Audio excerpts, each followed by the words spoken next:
Pemerintah menyatakan bahwa permohonan pengesahan hasil Kongres luar biasa di Deli Serdang, Sumatera Utara tanggal 5 Maret 2021 ditolak. Menteri Hukum dan HAM Republik Indonesia Yasona Halauli.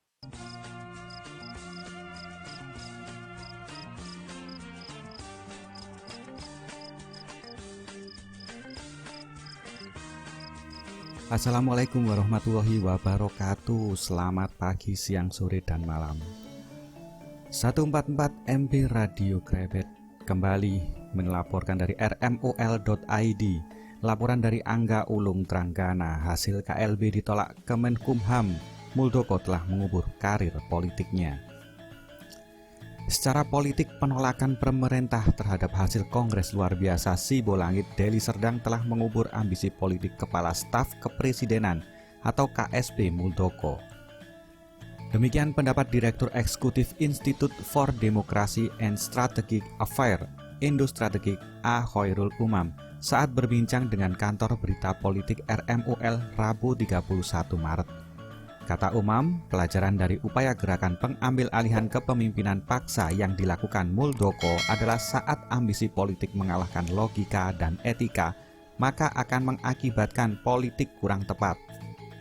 Ketika ambisi mengalahkan logika, etika akan ditabrak dan pilihan-pilihan strategi juga akan salah kaprah.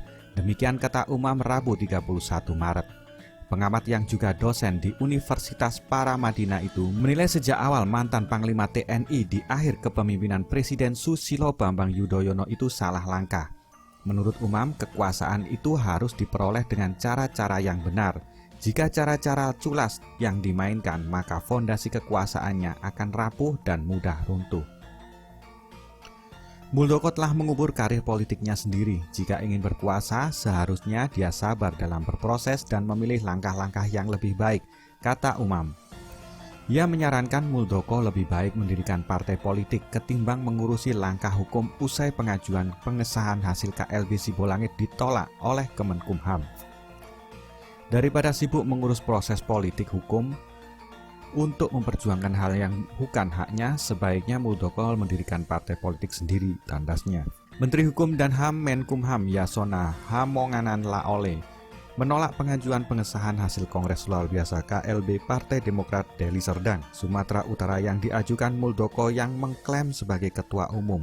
Yasona mengatakan, setelah Kemenkumham meminta melengkapi berkas hingga batas waktu yang ditentukan, Muldoko tidak mampu melengkapi.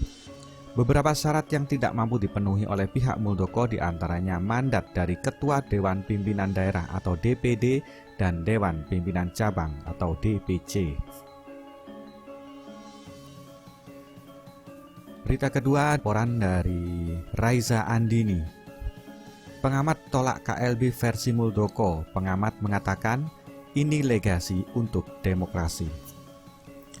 Kongres luar biasa Partai Demokrat di Sibolangit Deli Serdang versi Muldoko resmi ditolak oleh pemerintah. Melalui Kementerian Hukum dan HAM, Kemenkumham, pemerintah menolak KLB Demokrat karena tidak memenuhi syarat seperti mandat dari Ketua DPD dan DPC. Atas keputusan tersebut, pengamat politik dari Center of Indonesia Strategic Action atau CISA, Henry Mendrova menyampaikan responnya. Pertama, hal ini setidaknya menjadi anti klimaks dari pertarungan kubu AHY dan KLB Demokrat. Ini soal logika politik, ucap Heri Rabu 31 Maret. Heri pun menambahkan, setidaknya pemerintah sebagai instrumen negara berhasil menempatkan diri pada posisi tidak berpihak ke pihak manapun dalam hal kisruh partai politik. Kedua yang menjadi catatan adalah pemerintah kali ini menunjukkan rasionalitas dan keobjektifannya, sehingga sebagai instrumen negara pemerintah berhasil memframing citranya yang dulu sempat kontraproduktif terkait persoalan di Golkar, P3, dan Berkarya, ujarnya. Selain itu, dia menyebutkan bahwa tidak ada alasan apapun dari pemerintah untuk memberikan peluang atas hasil KLB Demokrat, disahkan oleh Kemenkumham. Ketiga, faktor dari safari AHY ke lintas kementerian untuk menegaskan kembali legal standing dari Kongres 2020 yang merupakan antitesis dari KLB Demokrat. Jika ada pihak yang dalam hal ini membenarkan KLB, maka logika politik sudah terbalik, katanya.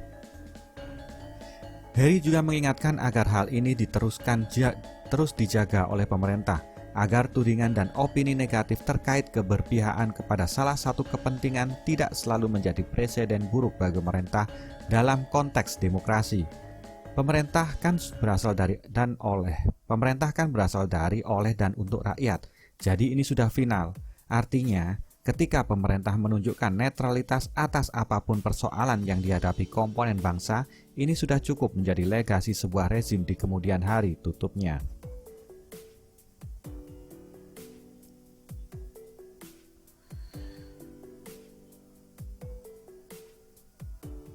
Laporan ketiga dari Ahmad Kiflan Waki, masih dari rmul.id. Tidak ada euforia kader Demokrat menikmati nasi goreng SBY pasca putusan Kemenkumham. Pengurus DPP Partai Demokrat menggelar makan bersama dalam ungkapan syukur setelah Kementerian Hukum dan HAM menolak pengesahan Kongres Luar Biasa atau KLB Sibolangit. Deputi Balitbang DPP Partai Demokrat Syahrial Nasution mengatakan tidak ada euforia berlebihan terhadap keputusan Kemenkumham. Tidak ada euforia mensyukuri keputusan Kemenkumham yang menolak KLB ilegal Muldoko CS, ujar Syahrial dalam unggahan di akun sosial medianya Rabu 31 Maret. Dikatakan Syahrial, sejumlah kader berkumpul di kediaman Ketua Majelis Tinggi Partai Demokrat Susilo Bambang Yudhoyono untuk menikmati santap malam bersama. Cukup dengan menikmati nasi goreng yang dihidangkan oleh Bapak Bangsa Susilo Bambang Yudhoyono di kediaman Cikeas Bogor. Pak SBY pengawal ideologi partai, panjang umur, perjuangan, tandasnya.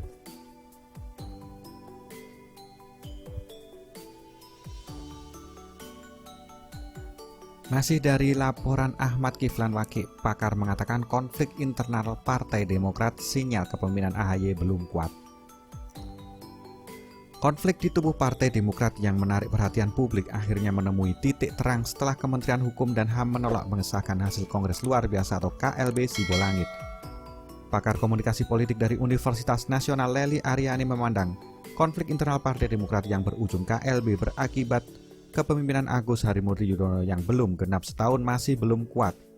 Dia kan baru, muluslah. Dia didukung 93 suara waktu Kongres itu kan. Nah, kalau kepemimpinan dia agak lemah, dia bertahan, tutur Lely kepada wartawan Rabu. Dikatakan Lely, konflik internal partai politik adalah hal lumrah dan hampir semua mengalami, mulai dari era Orde Baru di mana konflik internal terjadi di PDI antara kepemimpinan Suryadi berhadapan dengan Megawati Soekarno Putri. Kemudian ada PKB di antara Muhaimin Iskandar versus PKB Ali Maskur Musa atau Gus Dur. P3 Romadhun Mulji melawan P3 Zan Faris, lalu kepengurusan Golkar Abu Bakar Bakri bertanding dengan Golkar Agung Laksono. Lely menambahkan keputusan penetapan AHY menjadi pemimpin Demokrat dianggap sebagai pemimpin yang cenderung dipaksa tanpa melalui proses politik yang panjang.